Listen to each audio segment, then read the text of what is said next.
aprendimos a quererte desde la histórica altura, cuando el sol... Toi, t'avais connu Antoine Non, Chardin. Antoine. Ah oui, il y a longtemps, oui. Ah oui. Ouais. Après, c'est Roger Ferré. Ah Et ouais. c'est lui que c'est compliqué parce que une fois que tu es dans la logique de Mais j'en ai vu t'enfermer, passer, hein. tu t'enfermes dans l'Amérique. J'ai 75 ans cette année. T'as l'âge de Richard. C'est pour ça que c'est pour ça que j'ai arrêté l'Assemblée sur les lots. C'était à 22. À tout à l'heure, on se verra. Ouais. André, bon, on le connaît bien, c'est une personnalité chaleureuse qui nous parle beaucoup à nous. Il est déjà venu dans notre département. C'est un humaniste dont l'inspiration est de rassembler le plus largement possible. Et par rapport à Cuba, c'est ce qu'il faut faire, c'est rassembler tous les gens qui sont indignés par cette situation de l'île.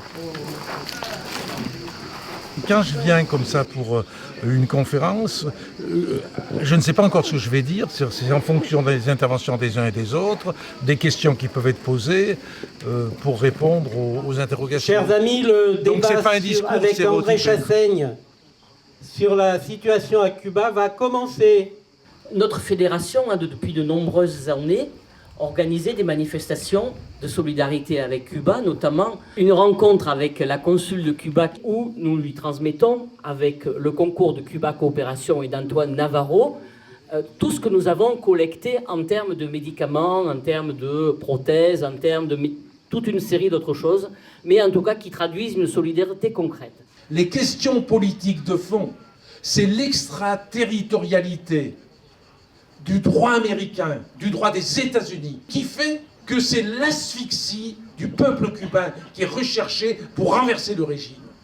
Comment on peut davantage sensibiliser les populations sur ce qu'est ce scandale, cette honte qui se fait dans le silence le plus complet d'un droit des États-Unis qui étouffe l'État cubain et qui la population cubaine et qui empêche de développer des accords, des échanges culturels, commerciaux, scientifiques, sanitaires, agricoles et j'en passe.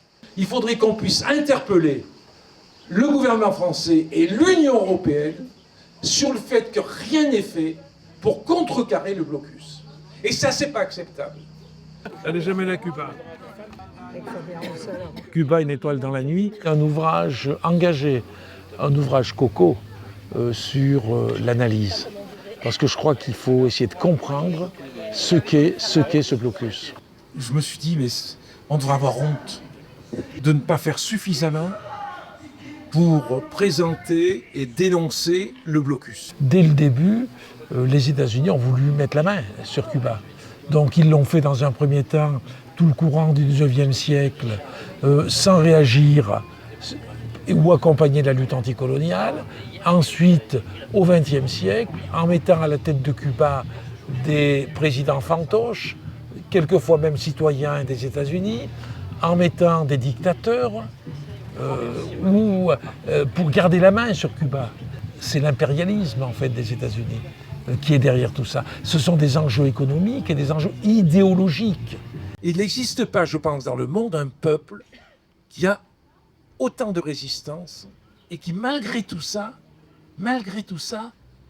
vaille que vaille, tient le coup. Le camarade André Chassaigne, on a eu de très bonnes relations avec lui.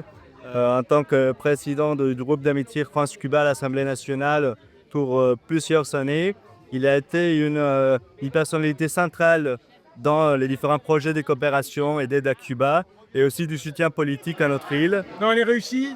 Oui, on regarde là maintenant. Ça nous a beaucoup aidé aussi à dénoncer les blocus et à continuer la lutte pour la souveraineté du peuple cubain qui se bat toujours pour la justice sociale. C'est le rassembleur des gens qui voulaient travailler pour Cuba. Et ça me semble très important. Et aujourd'hui, il a pris beaucoup de responsabilités suite à sa retraite, mais il y en a beaucoup qui tournent autour de Cuba. Sur le dossier des médecins, par exemple, d'avoir des députés qui ont travaillé sur ces questions-là, ça nous aide. Et en même temps, ça a relancé le débat à l'Assemblée nationale, parce que c'était quelque chose qui était en sommeil. Et aujourd'hui, le domaine de la santé est remonté en haut du paquet, j'allais dire. Ça, c'est du colure, c'est pas comme le colure. Oui, ça, c'est vrai, biocolure.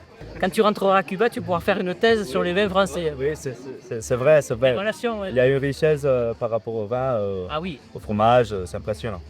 Il y a des projets de coopération, mais il y a aussi tout un potentiel à développer et il faut continuer à travailler là-dessus pour qu'il y ait encore plus de liens entre nos deux pays et entre nos deux peuples. On a d'ailleurs toute une liste d'actions qui ont été déterminées avec le Parti communiste français et avec l'ambassade de Cuba, où on est en mesure de préciser quels seraient les accompagnements qu'on pourrait avoir pour des actions qui auront un effet de levier direct sur le développement économique de Cuba. Mais ça, c'est une réflexion qu'il faut qu'on ait. Et puis, le rôle déterminant de toutes les associations de solidarité avec Cuba.